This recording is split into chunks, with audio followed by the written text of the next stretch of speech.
আমার পুরানো দিনের একটা স্মৃতি। সত্যি আমি সেই দিনটার কথা আজও ভাবি আর সারা জীবন আমার স্মরণীয় হয়ে থাকবে ওই দিনটা। তো ঘটনা হচ্ছে, সালটা খুব সম্ভব হয়তো 2015 সাল হবে, ঠিক আছে? তো আমার একটা ইন্টারভিউ ছিল, কোম্পানির একটা জবের জন্য আমি ট্রাই করছিলাম। তখন আমি সবে 10 ক্লাস পাস করে জবের জন্য ট্রাই করি। তো আমি জীবনে বোধহয় একা একা সিঙ্গেল তখন আমি কলকাতায় গেছি, এখানে মানে ওই দিনটাই গেছি, ফার্স্ট দিন। তো আমি হুগলিতে গিয়েছিলাম। আমি চিনতাম না যে হুগলি কীভাবে যেতে হয়। আমার একটাই রুট ছিল, হাওড়া টু হুগলি। তো হাওড়া থেকে আমি ট্রেন ধরে হুগলিতে গেছিলাম। তো আমি হুগলিতে ইন্টারভিউ দিয়েছিলাম, মাত্র 200 টাকা নিয়ে বাড়ি থেকে গেছিলাম। যাওয়া খরচ, সেখানে আমার মানে হুগলিতে গেছিলাম যেখানে ইন্টারভিউ দিয়েছিলাম, সেখানে আমার 50 টাকা ফিস দিতে হয়েছিল। মানে টোটালে সেখানে ইন্টারভিউ দিয়ে আমার খরচ করে আমার কাছে মোটামুটি 80 টাকা পড়েছিল। একটা 50 টাকার নোট ছিল, পুরাতন যে 50 টাকা, আর তিনটে ছিল 10 টাকার নোট। আমি শিয়ালদাতে আসি কোনো রকম। শিয়ালদা যে স্টেশনের বাইরে যে মানে থাকে না, ওই যে দোকানগুলো থাকে, খাবারের দোকান। তো ওখানে দাঁড়িয়ে কিছু সময় আমি ওয়েট করছিলাম, চা খাচ্ছিলাম আর একটা মানে সিগারেট খাচ্ছিলাম। তো এমন সময় দাঁড়িয়ে ওখানে মানে আমি সিগারেটটা কেবল ধরিয়েছি, তখন একটা বয়স্ক লোক, হ্যান্ডিক্যাপ, আর একটা মহিলা সেই তার হ্যান্ডিক্যাপ স্বামীকে ধরে নিয়ে আসছে। বয়স্ক লোকটার একটা পা মানে চলতে পারে না, একটা পা মানে কাটা, আর ওই বয়স্ক মহিলাটা একটা চোখ অন্ধ। তো ওনারা এসে এইভাবে হাত পাতছে, তো সবার কাছে পাতলো, কেউ 2 টাকা 5 টাকা দিয়ে ওনাদেরকে মানে মিটাচ্ছে। তো আমার কাছে আসলো, আমার কাছে এসে বলছে, বাবা আমার কিছু ভিক্ষা দিন। তো ওই জায়গাটায় যে এতটা কষ্ট পেয়েছিলাম, কারণ ওই জায়গায় আমি ছিলাম, ওই যে শোচনীয় অবস্থায় আমি মানে তখন চলাচল করছি, তখন আমি বেকার। তো আমি ভাবলাম এনাকে যদি আমি 5 টাকা কি 10 টাকা দিই, তাতে হয়তো এনাদের কোনো কাজে আসবে না, তার থেকে আজকে দুপুরের ভোজনটা ওনারা এখানেই করে নি। তো আমার যে পকেটে 60 টাকা মনে হয় বেঁচেছিল, 60 টাকা থেকে আমি ওনাদের হোটেলে নিয়ে গেলাম। হোটেলে ওই যে সাইডের যে খাবার মানে ভাতের হোটেল ফোটেল, ওখানে তখন ডাল ভাত ছিল 25 টাকা করে। এখন বোধহয় বেশি আছে, 40-50 টাকা হয়ে গেছে। তো তখন ডাল সবজি ভাত ওনাদেরকে খাওয়ালাম। আমি বললাম, মাসিমা আপনারা কি ডাল ভাত খাবেন? বলছে, হ্যাঁ বাবা খাবো। তো আমি ওনাদের হাত ধরে নিয়ে গেলাম দুজন, কারণ লোকজন সব দেখছে আমার দিকে। তো আমি আমি বুঝতে পারছি না যে লোকজন আমাকে বোকা ভাবছে না না কি তারা নিজেদেরকে বোকা ফিল করছে। তো আমি তখন বুঝতে পারছিলাম না, ফেলিয়ে সবাই মানে আমাকে দেখছে যে ছেলেটা করছে কি। তো আমি ওনাদেরকে নিয়ে গেলাম, দোকানদারকে বললাম যে দাদা এনাদেরকে দুটো মানে ডাল ভাতের প্লেট দিন। তো দোকানদার যথেষ্ট ওনাদেরকে দিল।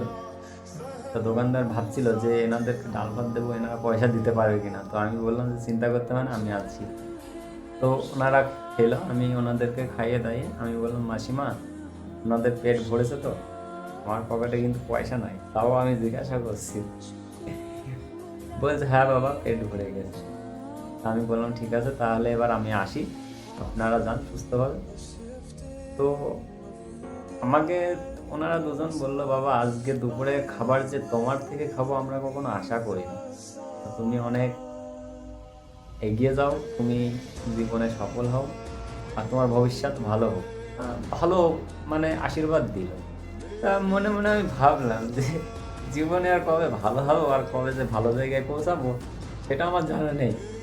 কিন্তু আজকে যে কারোর থেকে মানে এই ইয়েটা পেলাম, সম্মানটা পেলাম, যে কেউ আমাকে আশীর্বাদ করলো, এই আশীর্বাদের যোগ্য হয়ে উঠেছি, এটা আমি ভালোভাবে বুঝতে পেরেছি। তো আমি যথারীতি পকেটে 10 টাকা বেঁচে রয়েছে, 25-50 টাকা ওদেরকে খাওয়ালাম, আর 10 টাকা আমার পকেটে বেঁচে আছে শিয়ালদা টু বনগা। ভাড়া 20 টাকা, আজীবনকাল রয়েছে 20 টাকা। ভাবছি ট্রেনের টিটি উঠে যদি ধরে আমি কি করবো, বাচ্চা ছেলে, তখন আমার বয়স বেশি না। ওই 17-18 হবে খুব সম্ভব। তো টিকিট না কেটে উঠে পড়লাম, যাই হবে। টিটি ধরে ধরে নিয়ে যাবে কোথায়, ভারতের বাইরে তো আর নিয়ে যাবে না। তো সাহস করে উঠে গেলাম, উঠে তোমার একটা কোণে গিয়ে বসলাম। ভান্ডারি, আর বগিতে উঠেছিলাম ভান্ডারি বগি, ঠিক আছে, প্রচুর জ্যাম। আর বনগাঁ টু এই শিয়ালদা টু বনগাঁ যে কি ভিড় হয়, যারা গিয়েছে তারা বুঝবে। ভাবছি কোন দুনিয়ায় এখন। তো বসে আছি এক কোনায় পাগলের মতো, সময় কাটে না।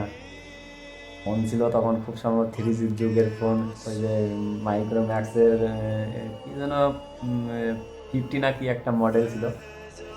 তো মোবাইলটা দেখতে দেখতে সময়টা কাটছে, আর ভয় ভয় করছে যে কখন টিটি উঠবে, কখন টিটি উঠবে।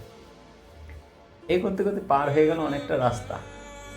বনগাঁর কাছাকাছি আসলাম, তখন একটু জিভে জল আসলো। যথারীতি বনগাঁতে পৌঁছলাম। বনগাঁ থেকে মতিগঞ্জ বাস স্ট্যান্ড, যেখানে টোটো ভাড়া আগে নিত বোধহয় 10 টাকা, 7 টাকা, পকেটে 10 টাকা রয়েছে। কি করবো, আমি দেখছি এটুকু রাস্তা, মাত্র 1 কিলোমিটার হবে কম সময়। তো হেঁটে হেঁটেই চলে গেলাম, গান শুনতে শুনতে ফোনে গানটা চালিয়ে দিলাম, চলো। তো হেঁটে হেঁটে গেলাম, ভিতর দিয়ে মেরে দিলাম। মতিগঞ্জে গেলাম, তখন বাস স্ট্যান্ড ছিল, পুরাতন বাস স্ট্যান্ড মতিগঞ্জে। যে ঘড়িটাও তখন হয়নি। এখানে বাস স্ট্যান্ড ছিল যেখানে দুর্গাপুজো হতো। বাস স্ট্যান্ডে গিয়ে হাজি বাসার লাগে আমি কি করে মেটাবো। বাসের ভাড়া তখন বনগাঁ টু কলমবাগান তোমার 12 টাকা, মনে হয় 12 টাকা টাকা এরকম ভাড়া আছে, তো পরে 10 টাকা। চলো 10 টাকা দিয়ে দেবো, যদি চাই বলবো নেই। তো উঠলাম, উঠে পিছনে, সবার পিছনে গিয়ে বসলাম এক কোণে। এই এবার ওখানে টিকিট কাউন্টার ছিল, আগে টিকিট করে বাসে উঠতে দিত। তো সবাই যথারীতি তো বাস ছেড়ে দিল, কলমবাগানে নামবো। তো বাসের কন্ডাক্টর এলেন, টিকিট টিকিট টিকিট, সবাই দেখি মাথা নাড়াচ্ছে, ঠিক আছে। তো আমি ভাবছি আমিও মাথায় ঠুকা দিয়ে দিই, যদি ঠুকা দিয়ে যদি হয়ে যায়। ধরে ধরে পরে কি করবে, বাচ্চা ছেলের কাছ থেকে কি জোরদস্তি করে কি কিছু করতে পারবে। সাহস নিয়ে, প্রচণ্ড সাহস ছিল ভাই, প্রচণ্ড। সে এখনো আছে, কিন্তু তখন ছোটবেলায় বিরাট সাহস ছিল। যেখানে সেখানে না কে হ্যাঁ, হ্যাঁ কে না, কনফিডেন্সের সাথে, হোক বা না হোক পরে দেখা যাবে, কনফিডেন্স আগে নিয়ে আসে। তো মাথা এরকম নাড়িয়ে দিলাম, কন্ডাক্টর চুপচাপ চলে গেল। হ্যাঁ, আসলাম একদিক থেকে, কলমবাগান নামলাম। কলমবাগান নেমে অটোতে উঠলাম, অটো ভাড়া তখন 7 টাকা। কলমবাগান থেকে আমাদের বাড়ির অটো, গ্রামে। তো কলমবাগানে উঠলাম, 10 টাকা থেকে 7 টাকা দিল, এই 7 টাকা নিল। তো আমাকে 3 টাকা বা রিটার্ন করলো। 3 টাকাতে এই 60 টাকা থেকে যে এলাকা ঘুরে চলে আসা, আরও মানুষকে দুজনকে দুপুরের ভোজন করানো, ঠিক আছে। তো একটা অস্বাভাবিক অভিজ্ঞতা আমি বলতে পারি, যে তুমি যদি কাউকে কিছু দান করো বা কাউকে কিছু যদি সাহায্য করো, ভগবান তোমাকে কখনো নিরাশ করবে না। এটা মানো আর না মানো, আমি ভালোভাবে মানি। আজকে সেই জায়গায় দাঁড়িয়ে তারা যদি আমাকে আশীর্বাদ না করতো, আজকে ভালো জায়গায় পৌঁছাতে পারতাম না। তাদের আশীর্বাদ যথেষ্ট কাজে লেগেছে। বন্ধুরা, কখনো মেহনত বিফলে যায় না। তো যাই হোক, সবাই সবাইকে সাপোর্ট করো, সবাই সবার পাশে থেকো, অসহায় মানুষদের যতটুকু পারো ততটুকু দিও, ঠিক আছে। তো যাই হোক, সবাই ভালো থেকো, সুস্থ থেকো।